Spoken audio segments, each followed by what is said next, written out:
Hi, எல்லாருக்கும் வணக்கம். தமிழ் வாழ்க, தமிழ் வெல்லட்டும்.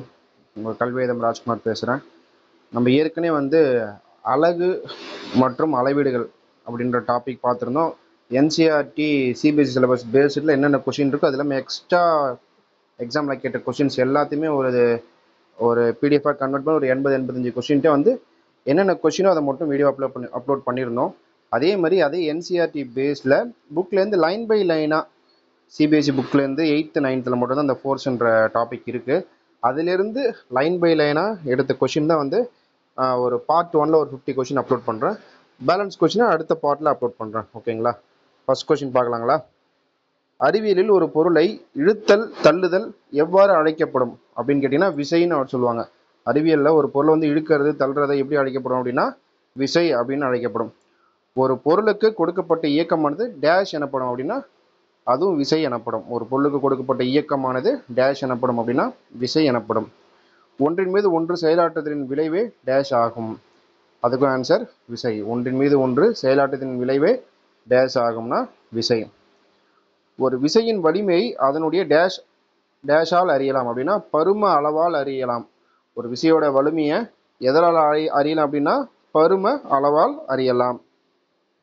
ஒரு கால்பந்து உதைப்படும் முன் இயங்காமல் இருந்தால் அதன் வேகம் டேஷாக இருக்கும். இப்போ ஒரு கால்பந்து இருக்குது, அதை உதைத்து முன்னாடி ஒரு இடத்துல இருக்குது அப்படின்னா அது ரெஸ்ட்டில் இருக்குது. அதாவது எதுவுமே எந்த ஒரு விஷயம் கொடுக்காம இருக்கு, ஃபோர்ஸ் எதுவும் கொடுக்கலன்னு அர்த்தம். அப்போ அதோட வேகம் என்னவாக இருக்கும்? 0வாக இருக்கும். அதான் 0. ஓகேங்களா? இயங்காத நிலை என்பதை டேஷ் வேக நிலை என கருதப்படும். அதுவும் 0, 0. ஒரு விசை இயங்கலை அப்படின்னா அது டேஷ் நிலை என்பதை கருதப்படும் அப்படின்னா 0 நிலை என கருதப்படும். ஓகேங்களா? ஒரு பொருளின் வேகத்திலோ அதன் இயக்க திசையிலோ அல்லது இரண்டிலும் நிகழும் மாற்றத்தை டேஷ் மாற்றம் என்பது அப்படின்னா இயக்க நிலை மாற்றம் என்பர். ஒரு பொருளின் வேகத்திலோ அதன் இயக்க திசையிலோ அல்லது இரண்டிலும் நிகழும் மாற்றத்தை டேஷ் மாற்றம் என்பர்னா இயக்க நிலை மாற்றம் என்பர். ஓகேங்களா? இப்போ உங்களுக்கு இதெல்லாம் இப்போ கொஷின் கொடுக்குற அப்படின்னா இந்த பிடிஎஃப் நீங்கள் நோட்ஸ் எடுத்துக்கங்க. நோட்ஸ் எடுத்து எழுதி வச்சுக்கிங்க. ஓகேங்களா? ஃபோர்ஸ் இல்லாமல் அதேமாரி இது கொடுத்துருந்தேன். அலகு அலகு அலகு மற்றும் அளவீடுகள் கொடுத்துருந்தேன், யூனிட் அண்ட் மெஷர்மெண்ட்ஸு. அதையும் நீங்கள் நோட்ஸாக எடுத்து கொஷின் எழுதி வச்சிங்க, ஆன்சர் எழுதி வச்சிங்க. ஒன்லினர் மாதிரி டக்குன்னு படிச்சிருங்க. இப்போ நிறைய பேர் பார்த்தீங்கன்னா ஃபிசிக்ஸு புரியாது, கெமிஸ்ட்ரி புரியாது, பாட்னி சுவாலஜிலாம் புரியாது, படித்தாலும் மண்டலே ஏறாது. அப்படின்னும் போது உங்களுக்கு மக்கப் பண்ணு அப்படின்ற ஆப்ஷன் வரும்போது இதை தான் பண்ணி ஆகும். நீங்கள் அப்படின்னும் போது லைன் பை லைனாக எடுக்கப்பட்ட கொஷினை நீங்கள் படிச்சிருங்க. ஓகேங்களா? டேஷ் ஒரு பொருளின் இயக்க நிலையில் மாற்றம் கொண்டு வர இயலும். விசை ஒரு பொருளின் இயக்க நிலையில் மாற்றம் கொண்டு வர இயலும். விசைனால ஒரு பொருள் இயங்கிட்டு இருக்கு, அது மேலே ஒரு ஃபோர்ஸ் கொடுக்குறீங்கன்னா அதில் ஒரு மாற்றம் உருவாகும்ல, அதான் விசை ஒரு பொருளின் இயக்க நிலையில் மாற்றம் கொண்டு வர இயலும். விசை தசைகளின் செயல்பாட்டால் உண்டாகும் விசையை டேஷ் விசை என அழைக்கலாம். தசை தொடர்பு விசை என அழைக்கலாம். விசை தசைகளின் செயல்பாட்டால் உண்டாகும் விசையை டேஷ் விசை என அழைக்கலாம்னா தசை தொடர்பு விசை என அழைக்கலாம். சுவாசிக்கையில் காற்றை உள்ளே இழுக்கும் வேளையில் நுரையீரல் விரிகின்றது, வெளியேறும்போது சுருங்குகிறது. இது எந்த விசையுடன் தொடர்புடையது அப்படின்னா தசை விசையுடன் தொடர்புடையது. ஓகேங்களா? சுவாசிக்கும் போது நுரையீரல் விரிகின்றது, வெளியில் செல்லும் போது சுருங்குது அப்படின்னும் போது எந்த விசையோட தொடர்புடையதுன்னா தசை விசையுடன் தொடர்புடையது. பயணிக்கும் அனைத்து பொருட்களின் மீதும் டேஷ் விசை செயல்படுகிறதுனா உராய்வு விசை. பயணிக்கும் அனைத்து பொருட்களின் மீதும் என்ன விசை செயல்படுகிறதுனா உராய்வு விசை செயல்படுகிறது. பொருள்களின் பயண நிலையை மாற்றுவதற்கு காரணமாக இருக்கும் விசை டேஷ் விசையாகும், உராய்வு விசை. பொருள்களின் பயண நிலையை மாற்றுவதற்கு காரணமாக இருக்கும் விசை டேஷ் விசைனா உராய்வு விசை. அடுத்தது, தொடர்பற்ற நிலையிலோ ஒரு காந்தம் மற்றொரு காந்தத்தின் மீது விசையின் தாக்கத்தை ஏற்படுத்தினால் அவை டேஷுக்கு எடுத்துக்காட்டு. தொடர்பற்ற நிலையிலேயே ஒரு காந்தம் மற்றொரு காந்தத்தின் மீது விசையின் தாக்கத்தை ஏற்படுத்தினால் அவை டேஷுக்கு எடுத்துக்காட்டு அப்படின்னா தொடர்பில்லாத விசைக்கு எடுத்துக்காட்டு. ஒரு இரும்பு துண்டின் மேல் ஏற்படும் காந்த விசை டேஷுக்கு எடுத்துக்காட்டு அப்படின்னா தொடர்பு இல்லாத விசைக்கு எடுத்துக்காட்டு. இது தொடர்பில்லாத விசைக்கு எடுத்துக்காட்டு. ஓகேங்களா? ஒரு மின்னூற்றம் பெற்ற பொருள் மற்றொரு மின்னூட்டம் ஏற்பட்ட பொருள் மீது ஏற்படுத்தும் விசையை டேஷ் விசை எனப்படும்னா நிலை மின் விசை. மின் ஓட்டம் இல்லை, மின்னூட்டம். ஓகேங்களா, நல்லா பார்த்துங்க.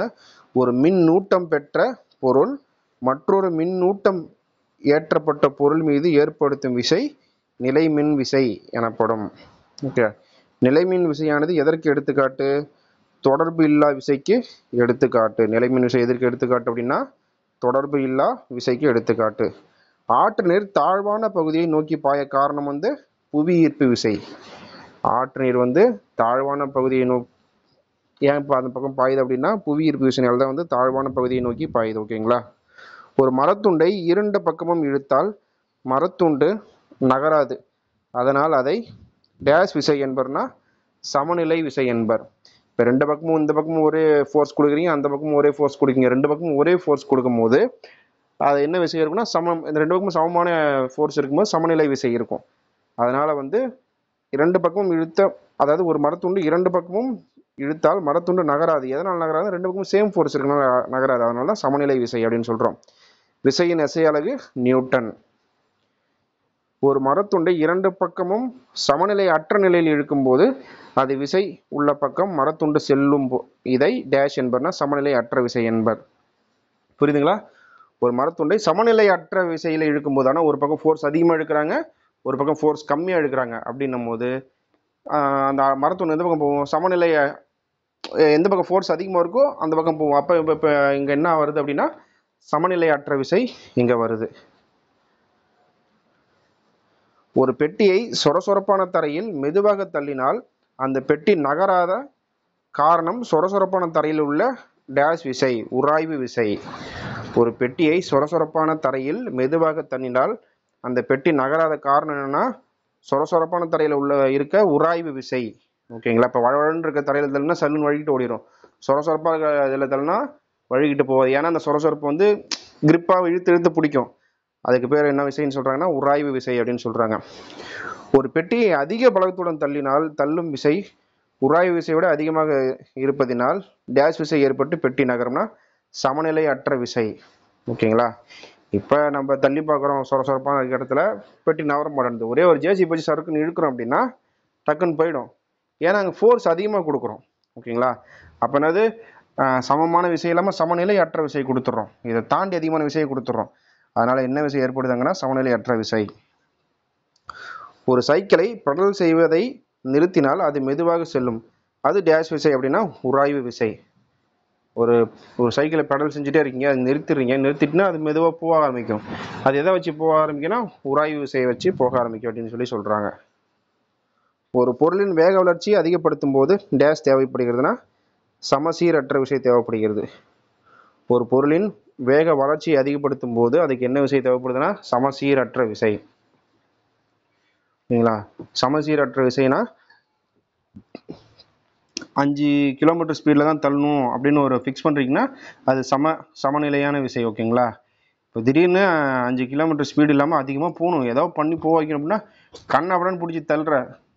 ஓகேவா, தள்ளும் போது 7 கிலோமீட்டர் ஸ்பீடில் போகுது, இன்னும் வேகமாக தள்ளும் போது 8 கிலோமீட்டர் ஸ்பீடில் போகுது அப்படின்ற போது அது பேர் தான் வந்து சமசீரற்ற விசை அப்படின்னு சொல்லி சொல்கிறோம். ஓகேங்களா, ஒரு பொருளை சாய்வு தளத்தின் மேல் செல்லும் போது அதன் மேல் எந்த விசையும் செயல்படாமல் இருந்தால் அப்பொருள் சீரான வேகத்தில் செல்லும் என்பதை கண்டறிந்தவர் யாருன்னா கலீலியோ. ஓகேங்களா, ஒரு பொருளை சாய்வு தளத்தின் மேல் செல்லும் போது அதன் மேல் எந்த விசையும் செயல்படாமல் இருந்தால் அப்பொருள் சீரான வேகத்தில் செல்லும் என்பதை கண்டறிந்தவர் யாருன்னா கலீலியோ. டேஷ் என்பவர் கண்டறிந்தார்னா கலீலியோ என்பவர். அப்படின்னா இப்போ ரோடு வந்து சர்க்கிளாக இருக்குது. ஓகேங்களா, சைக்கிள் அங்கே விடுறீங்க, நீங்கள் மிதிச்சா வேகமாக போகும், மிதிக்கலனா அதுவே ஆட்டோமேட்டிக்காக ஸ்லோவாகவே போகும். ஓகேங்களா, அதை யார் கண்டுபிடிச்சி சொன்னாங்க அப்படின்னு கேட்டிங்கன்னா கலீலியோ தான் சொல்லியிருக்காரு.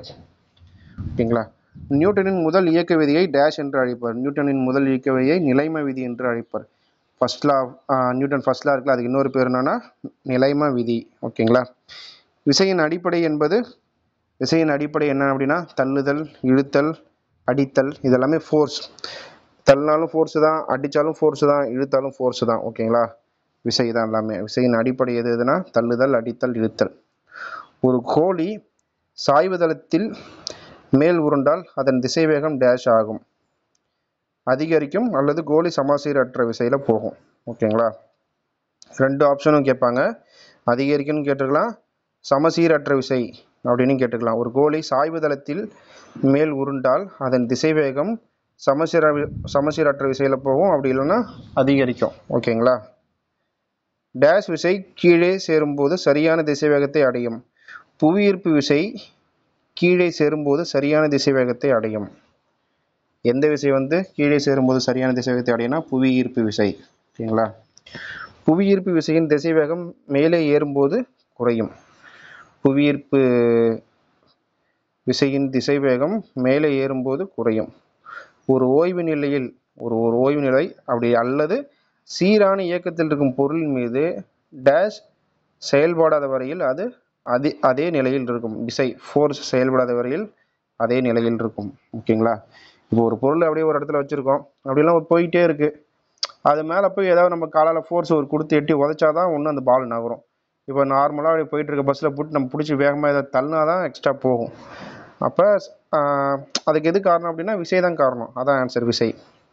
எல்லா பொருட்களும் ஓய்வு நிலையில் அல்லது ஒரே சீரான திசையில் வேகத்தில் இருந்தால் அது டேஷ் எனப்படும் அப்படின்னா நிலைமம் எனப்படும்.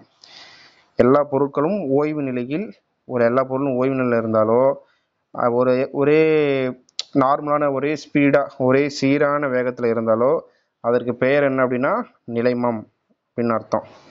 பேருந்து திடீரென எடுக்கும்போது பிரேக் அடிக்கும் போதும் நம் உடல் பின்னோக்கியும் முன்னோக்கியும் செல்கிறது. இது எதனால் நடைபெறுகிறது அப்படின்னா நிலைமத்தால் நடைபெறுகிறது.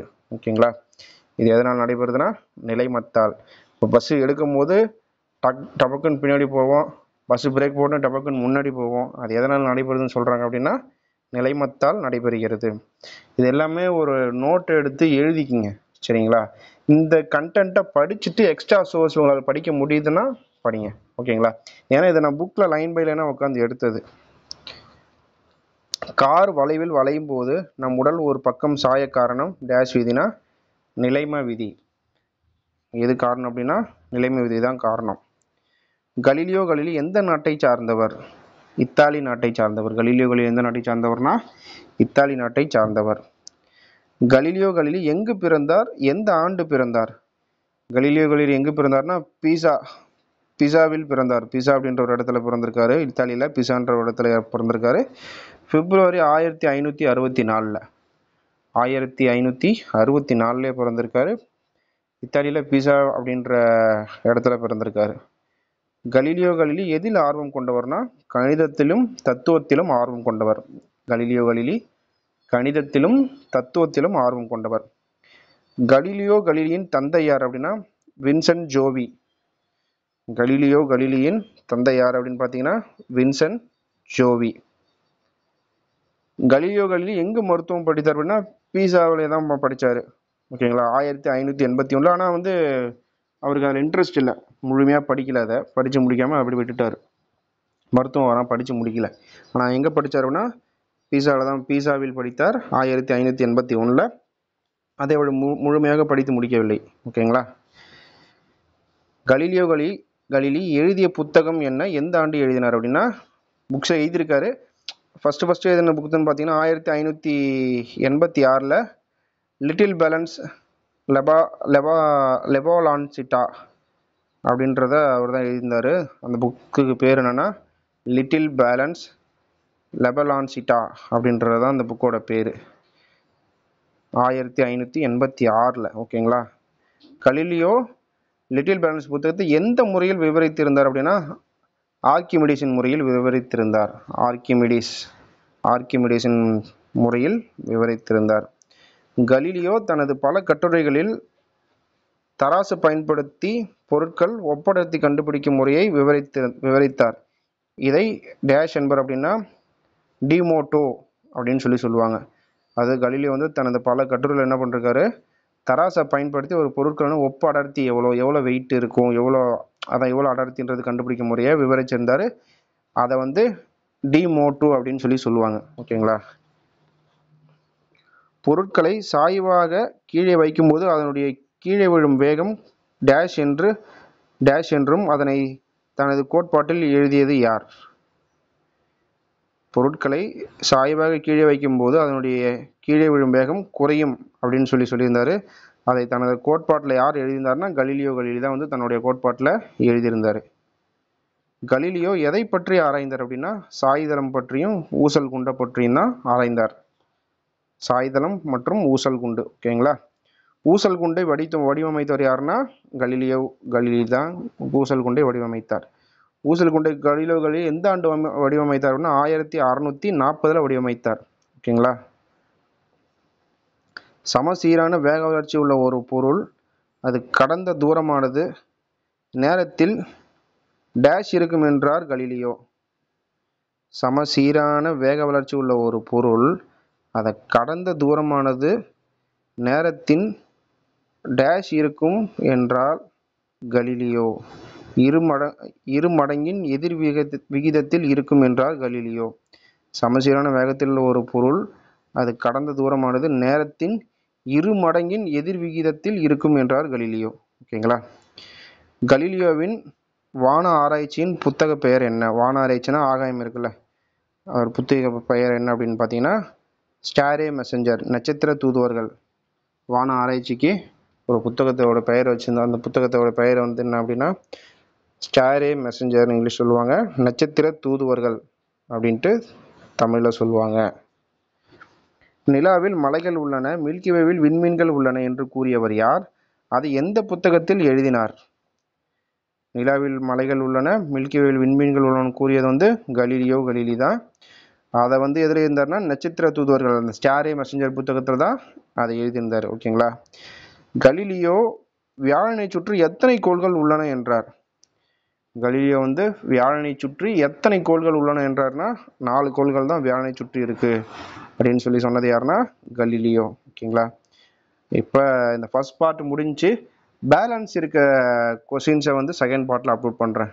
ஓகேங்களா. இதை வந்து ஒரு நோட்ஸாக எடுத்துக்கங்க, ஒரு புக் தனியாக ஃபிசிக்ஸ்க்குன்னு மெயின்டைன் பண்ணுங்கள், ஒன்றா கொஞ்சம் கொஞ்சமாக எடுத்து அப்லோட் பண்ணுறேன். ஓகேங்களா. இதை வந்து ஒரு நோட்ஸாக எடுத்து ஒரு பேஜில் நீங்கள் ஃபில் பண்ணிக்கங்க.